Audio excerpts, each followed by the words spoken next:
আমাকেও সাথে যেতে বলেছিল, কিন্তু খুব ক্লান্ত থাকার কারণে আমি যেতে চাইলাম না। রুমে ফিরবো বলে চলে আসি হোস্টেলে। কিন্তু হোস্টেলে ফিরে আমার জন্য কি অপেক্ষা করছিল সেই বিষয়ে আমার বিন্দু মাত্র কোনো আইডিয়া ছিল না। আমি হোস্টেলের ওপরের তলায় গিয়ে দেখি সেখানে 13 নম্বর দেওয়া কোনো রুমই নেই। আমি বারান্দার এদিক ওদিক ছোটাছুটি করতে থাকি আর পাগলের মতো রুম খুঁজতে থাকি।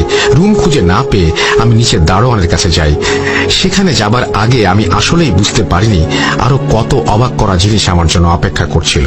আমি গিয়ে দেখলাম হোস্টেলে সেই দারোয়ানটি আর নেই, তার জায়গায় এক পোশাকধারী আরেকজন লোক দাঁড়িয়ে। আমি তাকে দেখে থমকে গেলাম। এদিকে আমি আসছিলাম শব্দ পেয়ে দারোয়ান আমার উদ্দেশ্য করে বলল, আসসালামু আলাইকুম মামা, হাঁপাচ্ছেন কেন? আমি ওনাকে বললাম 13 নম্বর রুম কোথায়? উনি আমাকে পাগলই ভেবে নিলেন আর বললেন, ধুর মামা, কি বলেন, এখানে তো নিচতলা 6টা আর উপরতলায় 6টা, মানে মোট 12টা রুম, 13 কই পাইলেন? আমি রেগে গিয়ে ওনাকে বলি, চুপ করেন, আমার চাবিতে লেখা 13 নম্বর আর আপনি বলছেন 13 নম্বর রুম নেই।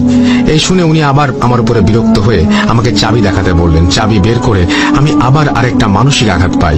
চাবির রিংটায় স্পষ্ট করে লেখা 12। আমি আর নিজেকে ধরে রাখতে পারিনি, মাটিতে লুটিয়ে পড়ি আর অজ্ঞান হয়ে যাই। একদিনের জন্য এত ঘটনা আমার মস্তিষ্কে অনেক স্ট্রেসফুল ছিল বিধায় আমি অজ্ঞান হয়ে গিয়েছিলাম।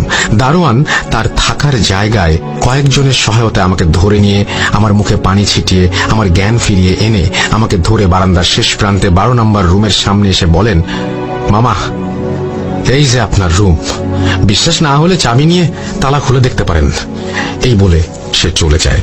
আমি রুমের দরজায় তাকিয়ে দেখি দরজা খোলা, কোনো তালা ছিল না। আমি রুমে ঢুকে দেখি ইসমাইল বসে আছে। ভাবলাম আমার আগেই হয়তো ও চলে এসেছে, আর দারোয়ান ঘরে বোধহয় যায়নি, তাই ও জানে না আমার অজ্ঞান হবার কথা।